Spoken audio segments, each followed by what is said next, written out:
And you know what I invite you and all the listeners to do, what I'd like to do? I like to bring my emotion to the real gym. And when I'm on the treadmill, I like to dance like a fool and sing out loud. No one has ever stopped me because I think it's just super important to bring the wildness of woman into the world. It's our responsibility not to stay contained, but to bring our wildness and to show up in our fullness everywhere. This is your Kick-Ass Life podcast, episode number 327 with guest Regena Thomashauer. This is the Your Kick-Ass Life podcast with Andrea Owen, a no BS guide to self-help and badassery. Because ladies, let's face it, life's too short for it to not kick ass. And here's your host, the girl who serves it up straight with a side of crazy, Andrea Owen. Hey there, ass kickers. Welcome to another episode of the podcast. I am so glad that you are here. First and foremost, how are you? How are you faring during these uncertain times, to say the least? I have been thinking about all of you, so much so that I have insomnia again, which hasn't bothered me for a long, long time, but I'm sure a lot of you can relate. The anxiety and nervousness and anxiousness that we're all feeling of not knowing what's coming next is heightening our anxieties, heightening insomnia, heightening the way that we behave. And all that to say, I hope that you are doing your best to take care of yourself and each other. Last week, I sent out a couple of podcast episodes, both titled How to Cope During Uncertain Times. I think that that's what they were called. Part 1 and part 2, they came out last Wednesday and then over the weekend again. And this week I will put out an extra podcast episode as well. I'm collecting more resources and strategies for you to cope the best you can right now.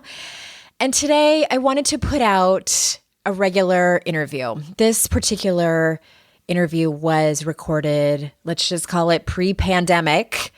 It was actually several months ago, with Regena Thomashauer, who you will hear I'm fangirling over. There's only a handful of people that I do that over, and Mama Gena is definitely one of them. And I thought long and hard about before putting this out and thinking, can I bring this to my people? Can we talk about pleasure? She wrote a book called Pussy, a Reclamation, which you'll hear about. Is this okay? And it felt like a resounding yes. I'm sure that so many of you are looking for a reprieve, even if it's just for about 45 minutes during these times, and kind of have some kind of normalcy in your life after hearing constantly about the coronavirus and how we are going to bounce back from this, how we are going to take care of ourselves and each other during this time. So I hope that you enjoy this interview that I did with Regena. I certainly enjoyed speaking to her. And for those of you that don't know who she is, let me tell you a little bit about her. Before I do that, I want to make mention of there's a little bit of an audio flub going on for just a few minutes during the interview. My apologies for that. Her microphone was rubbing on something and we got it fixed, but there are a few minutes where you will hear that. And please know it's just a few minutes and it does come to an end. All right, here's a little bit about Regena. Regena Thomashauer, a.k.a. Mama Gena, is a teacher and best-selling author, mother and media personality, and founder and CEO of the School of Womanly Arts, which began in her living room in 1998 and has since grown into a global movement. She believes that women are the greatest untapped natural resource on the planet, and that as people of all genders reclaim the magnificence of the feminine, the patriarchy will fall, liberating us all. Thomashauer's approach stems from decades of research in the social, cultural, and economic history of women. Her distinctive style, at once irreverent, unwavering, affirming, and sweary, has engaged thousands from all over the world. In addition to leading the School of Womanly Arts, Thomashauer has authored 4 popular books, including her newest New York Times bestseller, Pussy, a Reclamation, and has been featured widely as a leading expert in modern feminism. So without further ado, here is Regena. Regena, thank you so much for being here. I'm so excited to have a chance to connect with you and dive deep and touch the lives of your incredible following and all of the people who look to you for inspiration.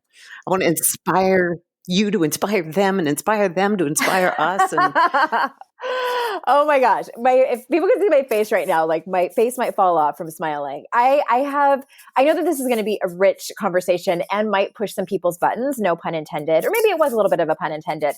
So I want to jump in and I'm torn on where to start with one question or just jump right into the pussy.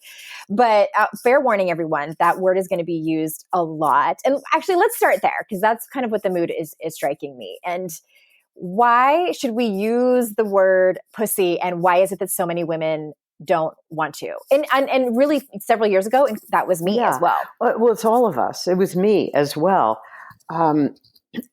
We currently live in a world where women are devalued at work, at home, in relationship. We're at war with our bodies. We're disconnected from our truths. And the general pathways that women seek to find a sense of spiritual connection, embodied connection, enthusiasm connection, creativity connection are under-delivering in terms of really bringing a woman back to her solid, absolutely irrevocable home plate. And so being, many years ago before I started this journey, like I was probably the most dysfunctional, disconnected, depressed, shy, completely lacking confidence in my womanhood, in my power, in every way you could lack confidence, and sought so many avenues of reconnection to myself. But it was only when I connected to the power of my sensuality, the power of my pussy, that I was able to find my way home.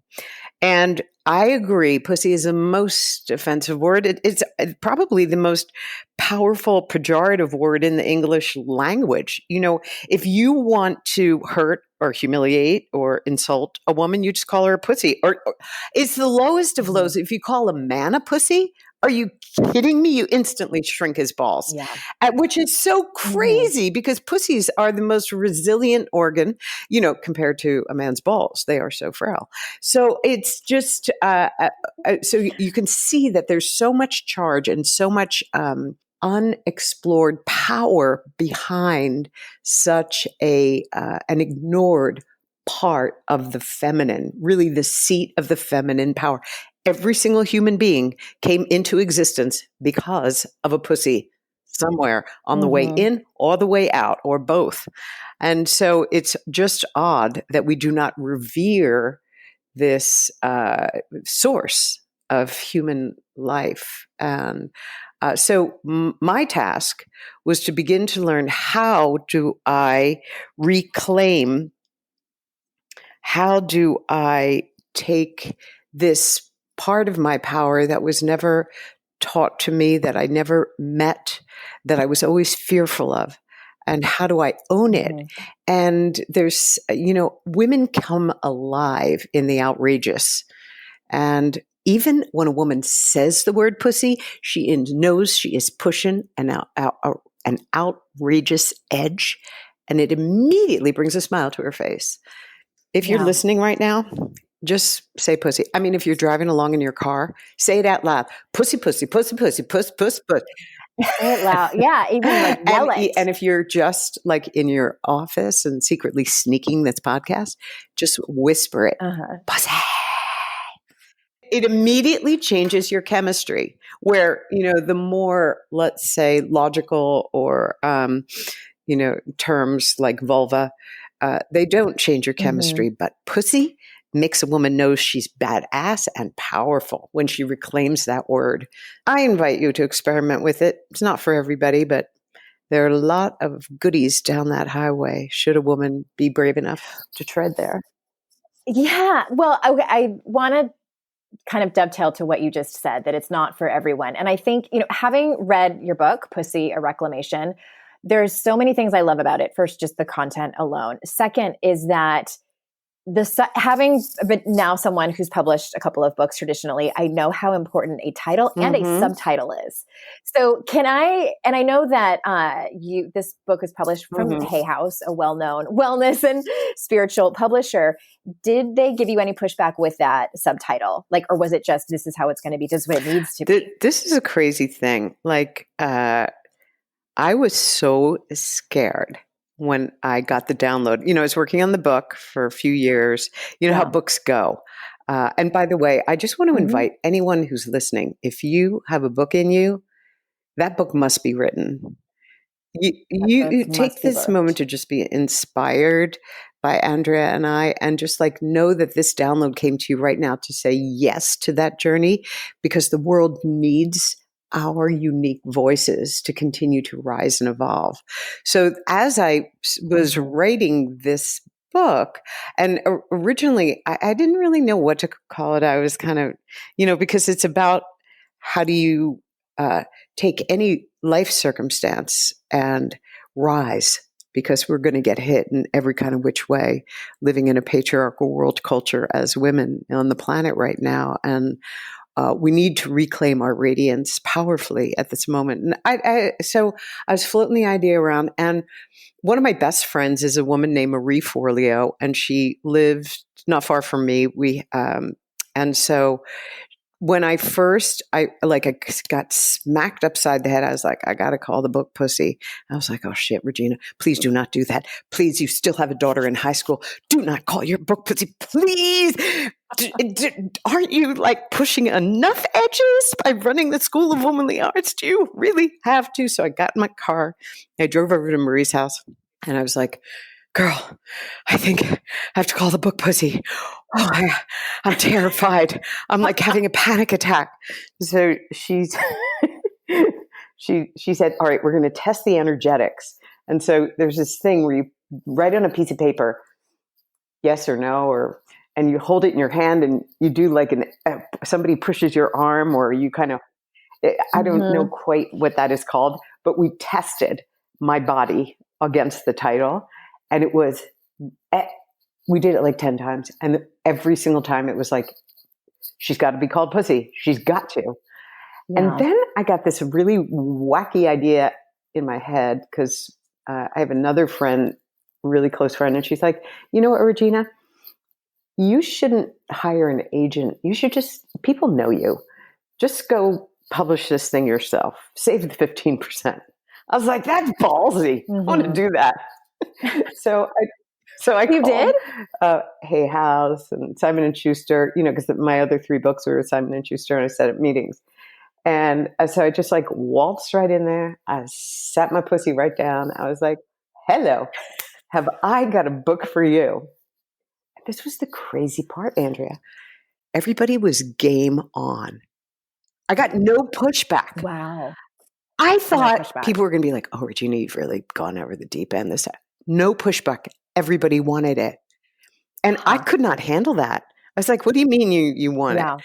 Oh, okay. It was so cool. That's so interesting.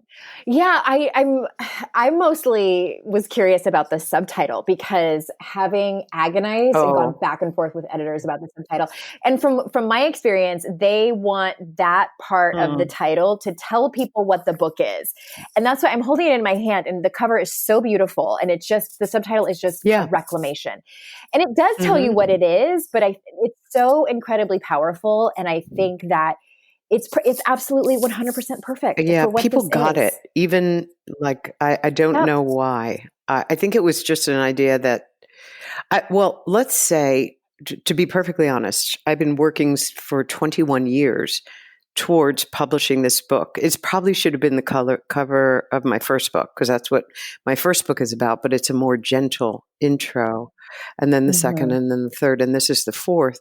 So I feel like I got to work in the trenches to do my damnedest to begin to bring the culture forward one pussy at a time by teaching the classes that I teach, in order to kind of awaken women who want to be awakened to this rare and magnificent power that we each possess, but have been warned away from our whole lives. So I feel like I've been digging, digging the trenches for the book for 21 years, which, I continue to dig. It's my pleasure. It's what I was built for and born for. Well, and I love that you use the word pussy so many times in the book. And I think that was on purpose. Yeah, we got to get used to it. Well, and I know that, so I was reading the foreword and Christine, is it Christine or is it Christiane? Or Chris. Christiane. Yeah.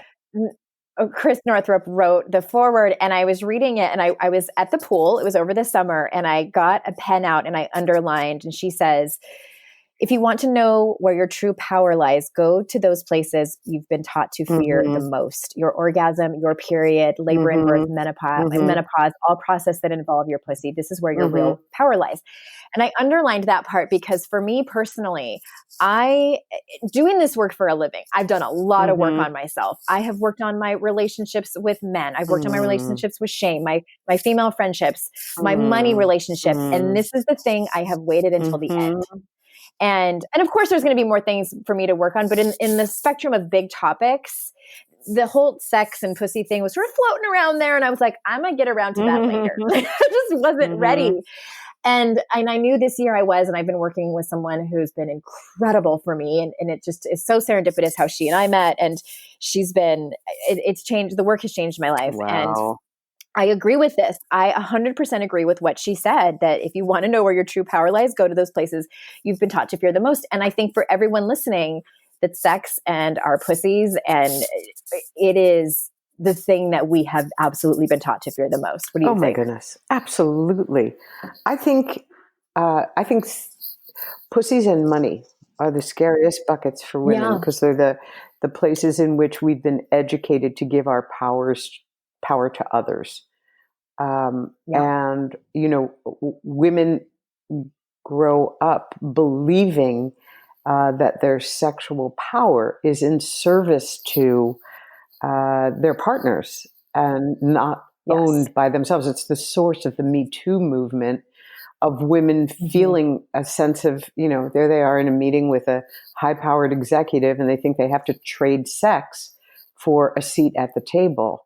And until that belief changes inside of a woman, we aren't going to evolve as a culture. And we're going to, divide men as predators and women as prey, which is not an accurate description. Women are powerful, but they don't. A woman who owns her pussy owns her life in a way that no degree, no, job at Facebook or powerful political position can ever give a woman. It's true ownership of her orgasm, her sexuality, her knowledge of her body, and her experience of her ecstasy is what fills out her sails. This, a woman isn't built on service and labor to others. She's built on her experience of the ecstatic privilege of what it means to be a woman. She's got to really, put her key in her own ignition and turn that baby on and take it down the highway. She has to own her orgasm to own her life. That actually brings me to my next question, because one of the things that I've learned that you were hitting on there is that we've been conditioned. Most of us have been conditioned that our sex appeal is meant for others to give that away, that it's typically for the male gaze, etc. So you say that sex appeal is an inside job. So can you tell us what are some ways, it's kind of a two-part question. What are some ways women can begin to work on developing their own sex appeal from the inside out? And part two of that question is, how do we take it back? Because I think that there's a lot of people listening who feel like they do have sex appeal and feel like they do own it, but their first priority that it's for someone else. Yeah. It's time for us to throw the word pleasure in the mix. It's almost as difficult for our culture to really apprehend the importance of the word pleasure as it is to apprehend the importance of the word pussy. Women have been brought up to take care of their husbands, take care of their children, take care of their parents, their families, their bosses, their friends. There's a conspiracy of giving away all of this delicious feminine source energy, the source of life itself, that ability that a woman has to be turned on. And part one of reclamation is for a woman to simply play inside the paradigm of what brings her pleasure, but rather than giving that away to others, to begin to research and identify what is it that brings pleasure to me. Thus, the subtitle that enchants you, the word a reclamation. It's almost as if the body woman is a portal between the divine and the human.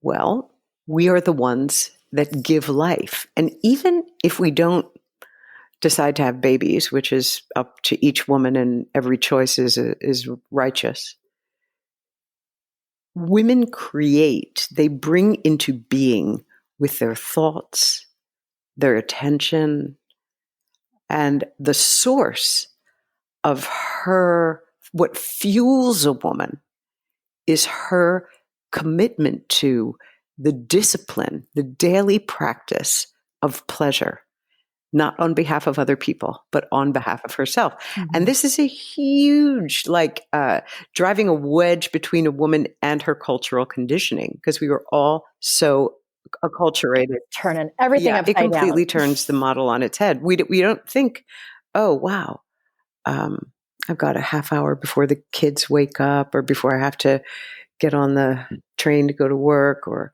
before I have to be at my first meeting.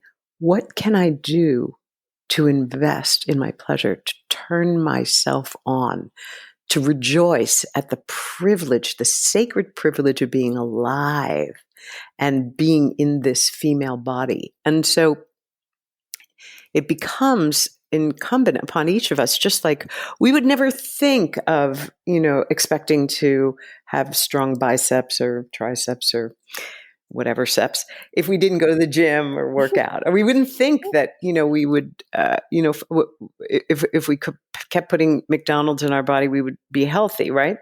But we don't notice that we've been fed a diet of like saltines and water in the department of pleasure. And a woman really must begin to cultivate that relationship. And there's so many ways to do it, but it's a difficult journey to do alone. It is so easy, my love, in sisterhood. In sisterhood, when you have a conspiracy of girlfriends who are about continuing to expand the pleasure in their lives between themselves, and then, of course, themselves and their families and their work lives and the world. It's a very different experience. It's way trickier, but there are ways we can hack the system. Probably the easiest thing I would recommend is if people can grab a copy of my very first book, which is called Mama Gena's School of Womanly Arts. It's like your basic little pink Bible for how do you begin to reorganize your priorities such that you become your own first priority. And I am constantly fighting this battle even now. Every time I wake up, I'm cranky. Mm-hmm. I'm like cross. I'm like irritated. I'm like, ugh, really?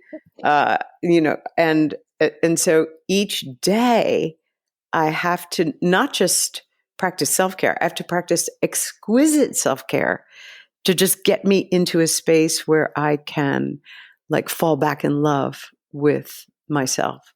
So there's practices. Mm-hmm. What do you do for your morning practice? How do you crack the egg of your day and whip it up in a pan? Yeah. It starts even before that, is that I am almost obsessed with getting enough sleep. I love that. It took me a few decades to get it. And I remember when I was a new mother, my kids are 10 and 12 now, so they're older now. But when I was a new mother, just that kind of sleep deprivation really was the thing that made me realize, and also reading studies that women actually do need more sleep than men, because I would feel so guilty for getting 8 hours of sleep. Like there was something wrong with me, that it was like this moral failing. So that's the first thing that pops into my head when you ask that. And just that way I can get up earlier than I need to be up to help my kids get up and things like that. But it's that. And then once I get everybody off to school, it's sitting down and I'm not going to apologize for it, but for me, being really organized with my physical environment is my self-care. I struggle when things are cluttered. It gives me anxiety. So that's one of the things I take special care of. And also my coach, holds me accountable for meditating. And I also like to write down my goals. So I guess I do a lot more things than I think I do. All right. That's really good. All those things are like, let's say if a woman's body was an altar, the portal between the divine and the human, right? Then what you've done there is like the perfect tidying and clearing of the altar, which is brilliant and beautiful.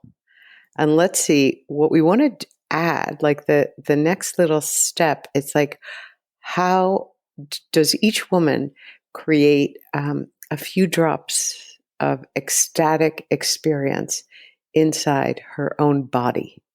Because when you can do that, and Chris Northrup wrote about this in my preface of Pussy, you turn on all these neurotransmitters, including beta endorphin and prolactin, which are all those feel-good hormones. So it's like nourishing your body cellularly when you can experience ecstasy or pleasure. So, for example,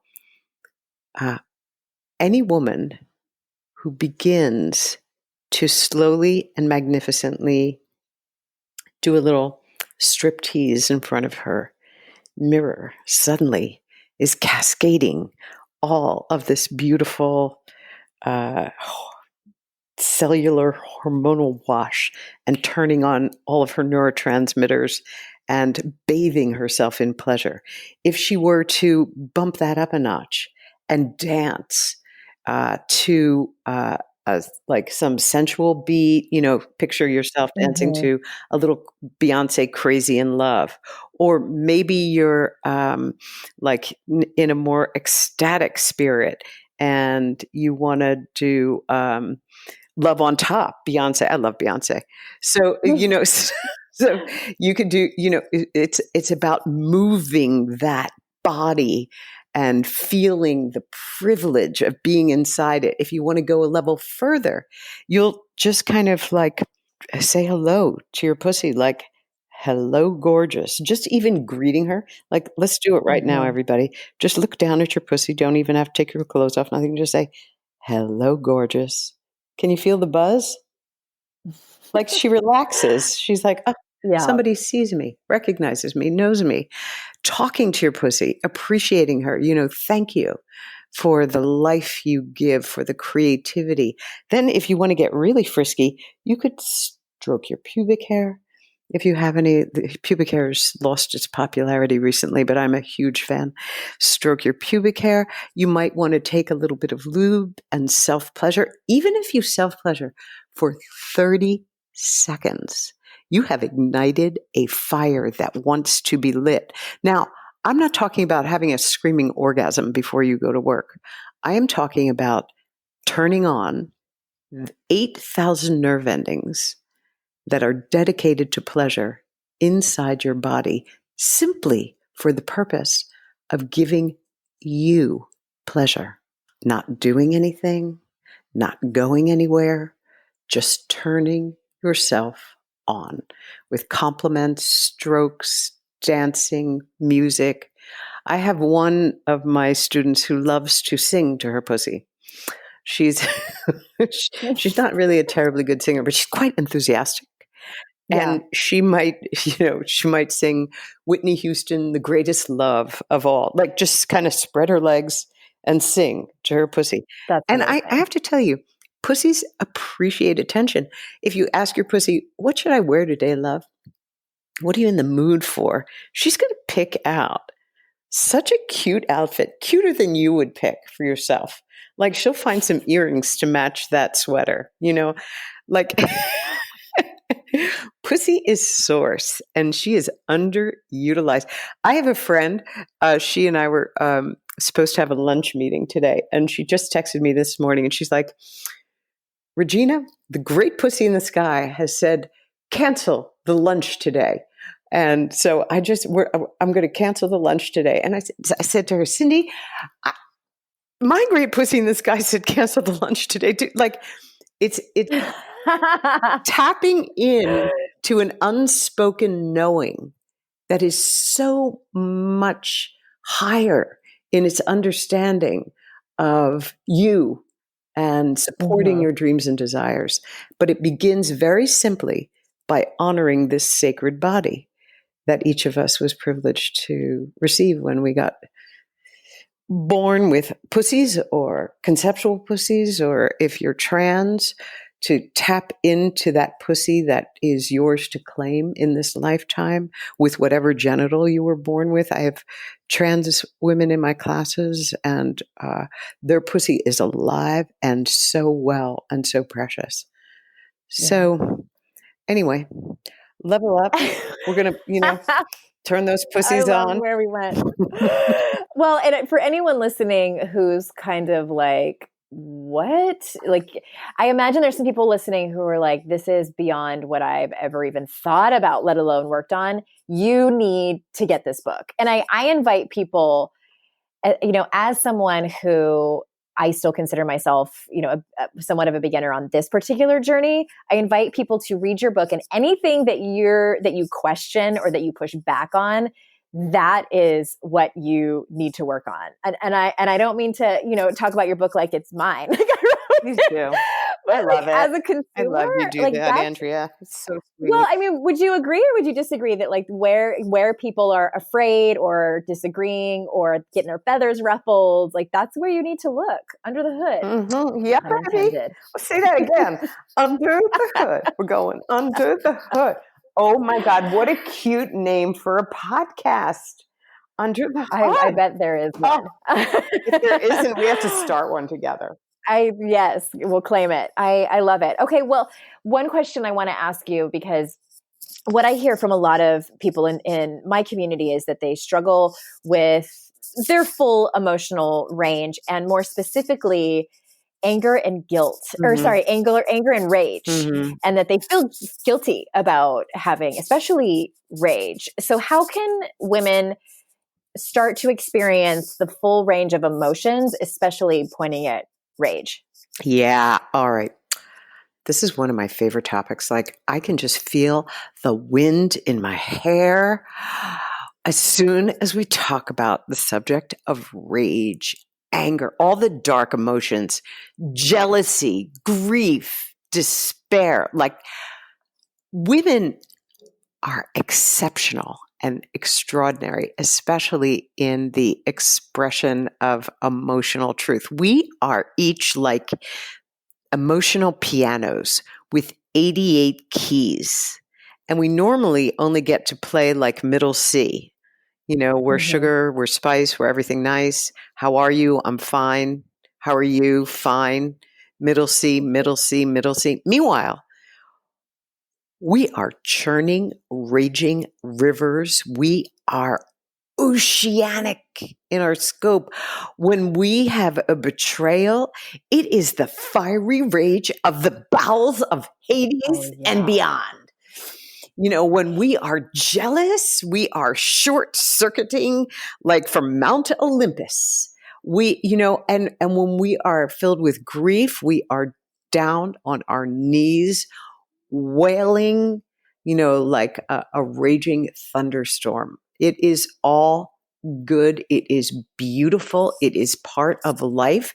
And these are neighborhoods that women have been taught to never inhabit, which is why we have insane statistics, around depression or use of Prozac or Zoloft, where because insomnia, anxiety, right, women are flooding their bodies with cortisol, like stress, because we haven't been taught that we can handle our own truth, that we are safe in our own company with our own our raw emotional brilliance. It's like each of us is so radically gifted in our emotional range, but there are just limited ways that we're permitted to express it.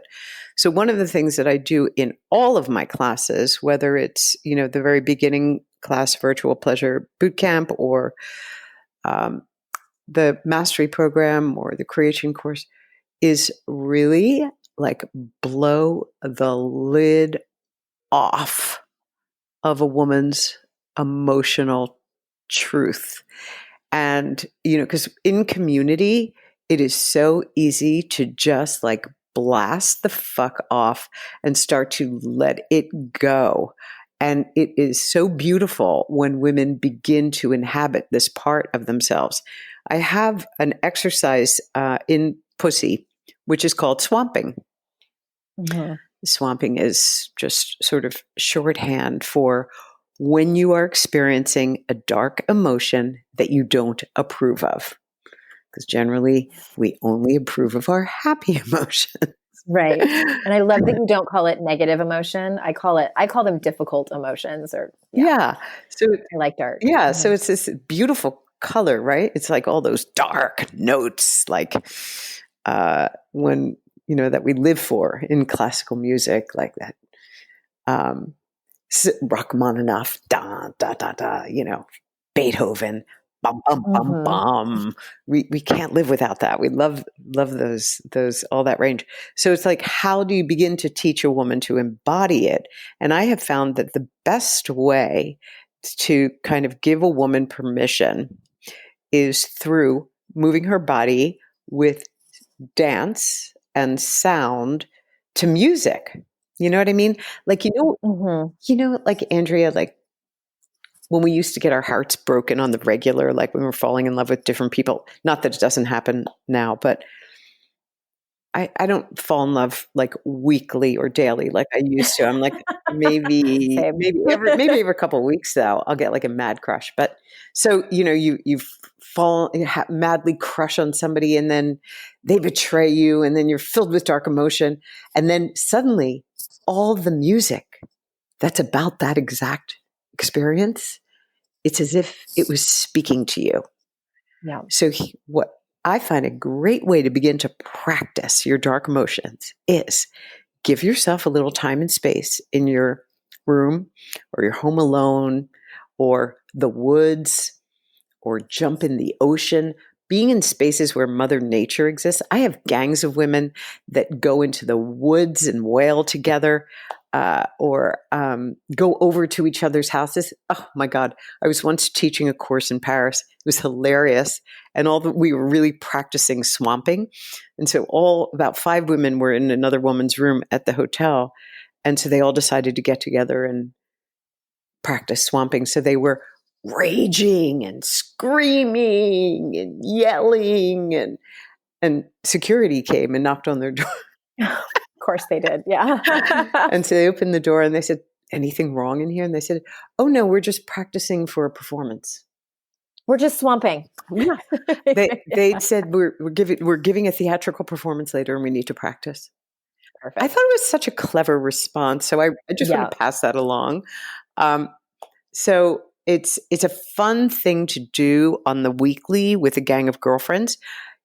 You can do it by yourself in the morning when you wake up, because sometimes you're just in a mood and you just put on some like really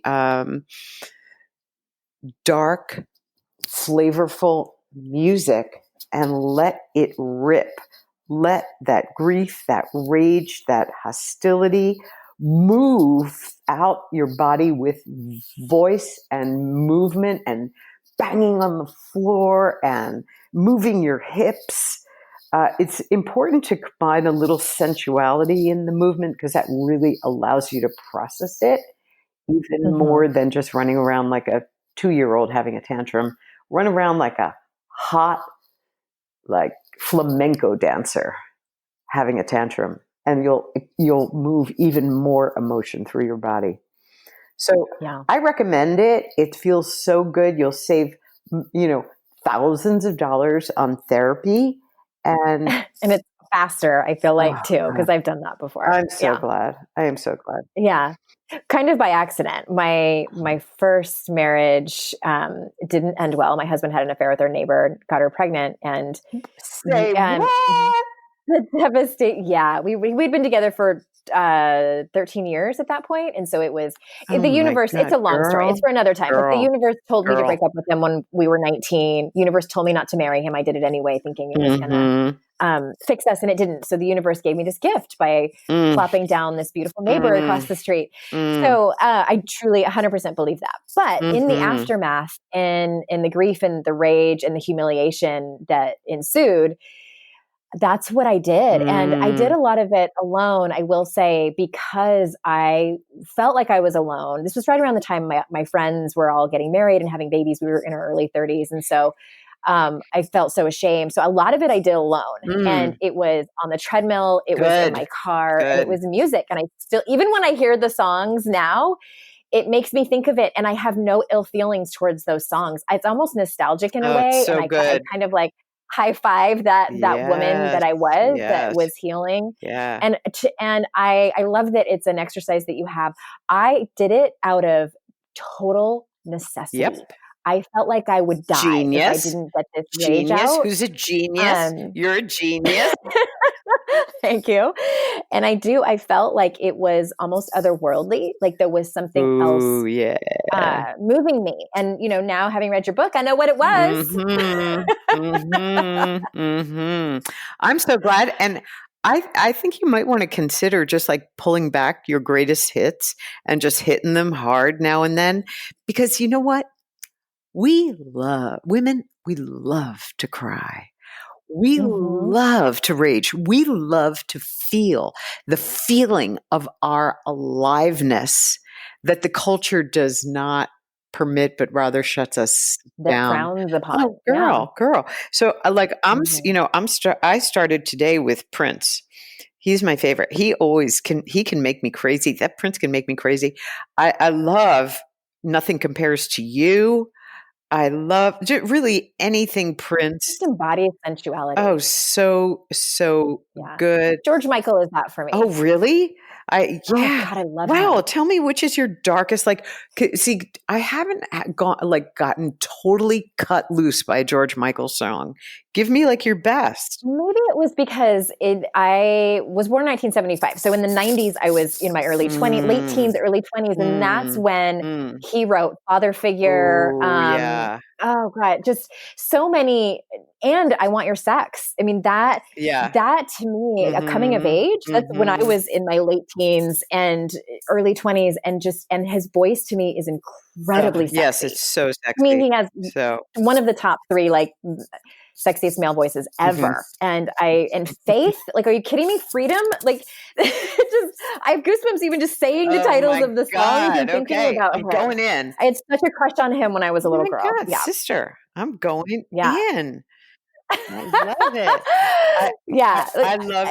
I love finding new songs to swamp to. It's just the best. James Blake is amazing. Oh my God! I don't know his girl. song. Try the Wilhelm scream. I can take you there in one single second. Oh, Beth Hart. I'd rather go blind with Joe Bonamassa. Oh, it's crazy. I'll have to look that one up. I want people now to DM me when this episode comes out. DM me your swamping songs, and we're gonna make a list. I also, the ones that I remember the most from my days of raging were Nine Inch Nails. Nine Inch Nails, amazing. Thin, Sin and The Hand That Feeds You. They Ah, were perfect for what I was going ah, through. And I would scream the lyrics in my ah, car. And ah. sometimes I'd be on the treadmill running so fast, like my legs could not take me any faster. And I would have to stop because I was crying. Like, and I would just, like, I'm getting emotional even just thinking about So it. Just, good. I worked at a This is place your where genius. they had a gym. Yeah, they had a gym and it was after hours and nobody was in there. And Mm-hmm. I could just go in there and Mm-hmm. they had an incredible sound system. And I was by myself and I would just run as fast as I could. And Hand That Feeds You and Sin would come on and I just would wail and Oh cry on my the God. treadmill. This is so good. And you know what I invite you and all the listeners to do? What I'd like to do? I like to bring my emotion to the real gym. And when I'm on the treadmill, I like to like dance like a fool and sing out loud. No one Yeah. has ever stopped me. And because I think it's just like super important to bring the wildness of woman into the world. Yeah. It's our responsibility not to stay contained, but to bring our wildness and to show up in our fullness everywhere. And the gym is a great place to practice. I've had several clients tell me that they have broken down at the gym for Good, seemingly no reason. good, And I'm like, oh, good. there's a reason. Yeah. And I invite them. It's typically a homework assignment to go Mm, back to whatever they were doing and give themselves permission to do it and invite it in mm-hmm, mm-hmm, because they feel it makes them largely uncomfortable. They want to make sense of it. mm-hmm. And sometimes it's just, I think of it as your body is just doing what it needs to do to take care of itself and really is loving on you. Yeah, exactly. And love, pussy, because it's like full pussy range and expression. It's part of the 8,000 nerve endings that we have. It's 8,000, notes of expression of Yeah. our truth, 8,000 experiences of ecstasy, 8,000 lines of poetry that live within us. And if 8,000 of our thoughts every day or 8,000 of our decisions every day are not made based on our truth and our pleasure, then we're not really living the design of what it means to be Mhm. a woman. And it's time. It's time for us to live the design, not live like a little shrunken up version of ourselves. Yeah. Oh my gosh, I could talk to you all day, but I'm assuming that you have other things to do today. And I appreciate you so much. And like I said, everyone, I want you to message me on Instagram and tell me what your song is, your swamping song. Because I do think everyone has one. Mhm, If not, they have mhm. an artist or two. Yeah, or a swamping playlist if they're Yeah. really living well, Hmm. and you sharing them is amazing. Because it's just so important for us to stand for each other's full emotional range, whether it's our sensual range or our emotional range or our physical range or our power range in this world. Women standing for women in sisterhood. I love how you're celebrating your womanhood with all of the lucky people who are privileged to listen to you and be impacted by you. You're I call them ass oh kickers, yeah, my baby. listeners. Yeah, baby. It's beautiful. It's beautiful. Well, I know you have something coming up this spring. So tell, and just so everybody knows, all of the links are in the show notes, in Regena's books, and including what you have coming up. So tell us about that. Beautiful. We have coming up something called Virtual Pleasure Boot Camp. It's coming up in spring 2020. And this is a 6-week long course, which is your basic boot camp on how to expand your pleasure in your life and have it impact the way you parent, the way you work, the way you stand for yourself powerfully through the portal of pleasure. How do we connect with the feminine brilliance that is our design? And so this course is, meant for spring. It's a time of rebooting, expansion, new life, and growing into the women we were born to become through the discipline and the practice of pleasure. So Virtual Pleasure Boot Camp coming in spring 2020. Virtual Pleasure Boot Camp. I love it so much. And everyone, please, if you do nothing else, go out and get a copy of Pussy, a Reclamation and Mama Gena's School of Womanly Arts. That's the title of your first book, right? That's it. Okay. And I only want to leave you with one more song. And it's, of course, a George Michael song. And this is a good sensuality, like striptease song that I do in my kitchen. I've never taken my clothes off in my kitchen, but I have had many a cooking, lip syncing, dancing moments to the song Too Funky by George Michael. Oh, baby, I'm gonna do a fun. striptease in my kitchen in your honor right after this podcast. Please. Oh my God, I'm doing that. I have never been gifted something on a podcast episode that makes me so happy than that. I will too. Yes, the song is Too Funky. The video is great too. It's from the 90s and it has all the 90s supermodels in it doing a fashion show with these amazing outfits and costumes on. So, oh God. Okay. I'm filled with so much pleasure in this conversation, and thank you. I'm honored to have you here. Thank you everyone for listening. You know how valuable I know that your time is, and I'm so incredibly grateful that you spend it here with me and my guests. And until next time, everyone, I will see you all out in cyberspace. Bye-bye.